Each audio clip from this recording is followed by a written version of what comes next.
Okay, well, good morning. My name is Ralph Martiri. I'm Executive Director of the Bipartisan Center for Tax and Budget Accountability. And I appreciate you coming here today to talk about really one of the most crucial issues facing the state of Illinois. Our departure point is going to be the governor's request that our state, our decision makers, our voters, our taxpayers have a rendezvous with reality. And he did a nice job, I think, summarizing some of the difficult issues facing the state in this budget season on the spending side. But reality stopped there. He never quite got to the tax side of the ledger. And the bottom line for the state of Illinois is really very simple when it comes to these big budget issues. We cannot cut our way to a balanced budget, and we certainly cannot cut our way to prosperity. The quick summary is you could go to a graduated rate structure in Illinois that would modernize our tax system, tax people more fairly, literally reduce taxes for anyone who on average earns $150,000 a year or less, create significant number of new jobs in the private sector, at least 36,000, generate about $2.4 billion more in revenue for the state's general fund, and do it in a way that still keeps the effective tax rate on millionaires below 5% at just 4.3%. The state absolutely has to take this step, and whether or not it goes to the graduated rate structure we modeled out or another one, it is the crucial first step to get that constitutional amendment to permit the state to go to this graduated rate structure so that we can finally modernize taxation in Illinois and make it fair. He makes a very compelling case, and what's really important to me is we need to modernize our tax structure to bring it into the 21st century so that we'd be able to provide tax relief to the vast majority of Illinoisans without having to sacrifice for important things that we all support, things like educating our students, taking care of those who are most vulnerable in our state. So these are the kind of things we need to do. It sounds very easy when we stand up here and talk, but I can tell you, speaking from experience, this is not going to be an easy thing to do. It was about 4 years ago, Senator Raoul and I worked diligently on our colleagues in order to get this on the ballot, to allow the public to have some say, because that's what democracy is about. If we're going to change our Constitution, the public should decide if we want to have that ability to have a fair tax.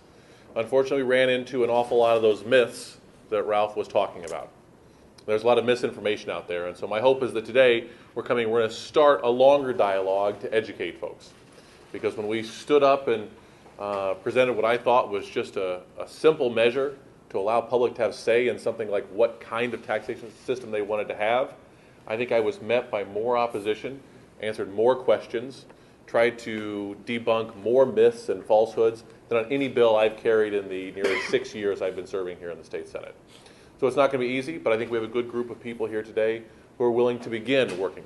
People up here and people in the trenches who are going to go out and hopefully educate the importance of modernizing our tax system and have a fair tax system that will allow us to be able to lower taxes for lower and middle income taxpayers in the state of Illinois, and at the same time protect that safety net and protect investments that we all hold very dear.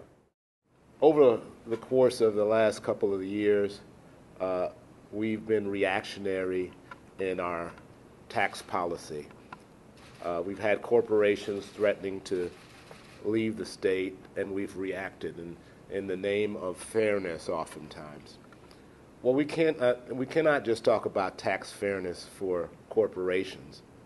We have to talk about tax fairness for the residents of the state of Illinois. And we've done so a little bit, sort of artificially. We've enhanced the earned income tax credit. We've embraced the personal exemption. Well, if we're going to do this, let's be honest with ourselves. That's embracing progressivity. Let's lift the mandate of the flat tax. Let's allow the people to choose as to whether or not we embrace a progressive income tax structure. This is one of those situations where I think, owe it to ourselves to be honest about the fact that any conversation about tax policy is inherently an emotional one, because it hits people in their pocketbooks. It hits people where they feel it the most. And so people have very, very strong opinions about what is fair for them. Now, my district is, I think, a district that looks just like the state of Illinois. It's urban, it's rural, it's white collar, it's blue collar.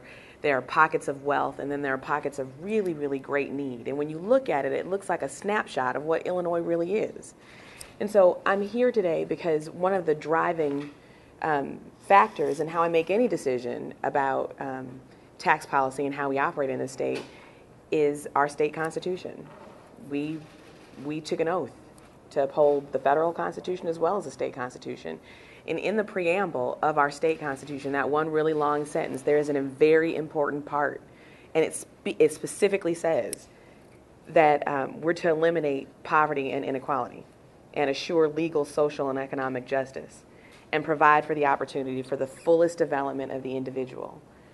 Now, one thing I know for certain is that very, very wealthy people have figured out exactly how to do that through the tax code.